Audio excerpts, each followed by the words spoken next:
When Morgan Freeman recommends a movie, you listen. The man's voice alone could convince you to watch paint dry, but luckily, he's got much better taste than that.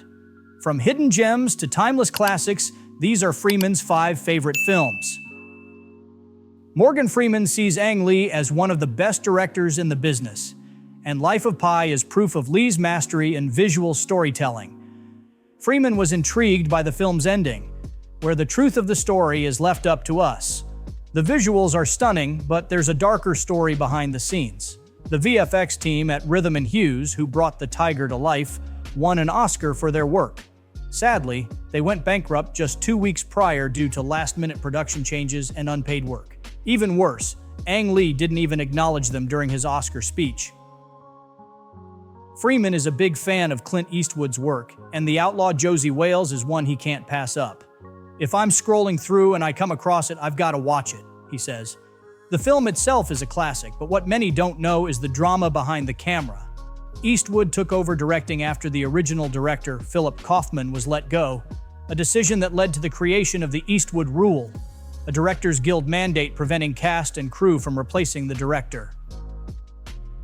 Freeman's love for Baz Luhrmann's Moulin Rouge isn't a surprise. It's a visual and musical feast. "It's probably one of the best conceived films out there," he said, praising its stunning mix of music, acting, and jaw-dropping cinematography. The sheer ambition of the production is mind-blowing. From the 300 costumes created by the wardrobe team to the wildly intricate sets. Luhrmann got the inspiration for this spectacle from Bollywood films, after watching one in a packed theater in India. It's no wonder Freeman finds it to be one of the most engaging films ever made, a true sensory overload in the best way possible. Freeman's connection to Moby Dick goes beyond just enjoying the film. He read the book first, and when he finally saw the movie, he was blown away by how much it lined up with what he had imagined. Gregory Peck was just awesome, Freeman says of Peck's portrayal of Captain Ahab.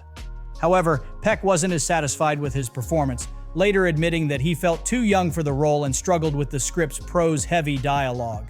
Director John Huston and Peck clashed during filming, and Peck later criticized Huston's vague direction. High Noon is another Freeman favorite, and it's easy to see why. Gary Cooper's portrayal of a man standing alone against overwhelming odds hits home for Freeman. Cooper's career was on the decline before this film came out, and it was High Noon that brought him roaring back into the spotlight.